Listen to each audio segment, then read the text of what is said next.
नमस्ते साथीहरु, welcome all of you to my channel. अहिले ठ्याक्कै कन्टेनर एउटा खुल्या छ र यसमा मेरो ध्यान कहाँ गयो भन्दाखेरि मेड इन चाइना।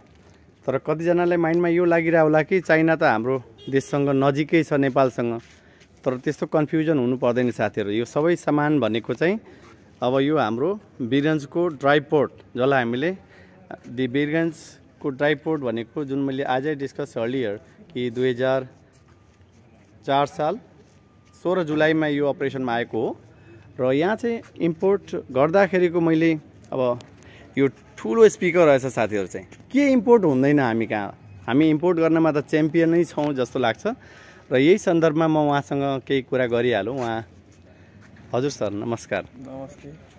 अब तपाईले यसो हेर्दाखेरि सामान चाहिँ चेक गरिराख्नु भएको छ। चेक के गर्नुहुन्छ यसमा? सामान अब स्थिति कस्तो छ? सामान हामी चेक गरेर अनि यहाँ सर्टिफिकेसन गर्नुपर्ने हुन्छ।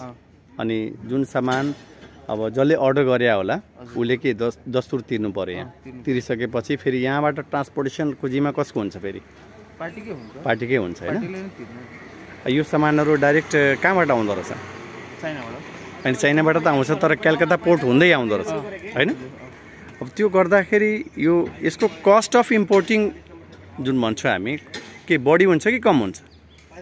हामी कहाँ त अप्सन नै छैन अर्को। फेरि अर्को कताबाट आउँछ? यतैबाट आउने हो। यतैबाट आउने हो डेफिनेटली, किनभने हाम्रो कन्ट्री नै कस्तो छ भने ल्यान्ड लक कन्ट्री भन्छौँ। समुद्र त छँदै छैन साथीहरु। चाहिँ अब उहाँले अब कस्तो मजाले एक्सप्लेन गर्नुभयो र अलिकति हेजिटेसन त थियो, तर मैले उहाँलाई रिक्वेस्ट गरेँ साथीहरु र उहाँले मजाले हेर्न सक्नुहुन्छ। हिसाब किताब छ। But anyway this is all about सामान चाहिँ चेक गर्नु पर्यो अनि मात्र उहाँहरूले के गर्नुहुन्छ भने सर्टिफाइड गर्नुहुन्छ र कन्सर्न व्यक्तिले फेरि के गर्छ भने यहाँबाट सामान आफ्नो डिस्प्याच गराउँछ साथीहरु। चाहिँ र यो यी चेयरहरु पनि देख्न सक्नुहुन्छ, that is all made in China साथीहरु। चाहिँ अब हामी विश के गरौँ भने हाम्रो सामान पनि मेड इन नेपाल पहिला बनाउनु पर्यो। सरकारले म्यानुफ्याक्चरिङ सेटअप चाहिँ अपग्रेड गर्नु पर्यो ताकि हामीले पनि आफ्नो सामानलाई एक्सपोर्ट गरौँ भनेर साथीहरु। चाहिँ ओके फ्रेन्ड्स, आजको लागि यतिकै हो।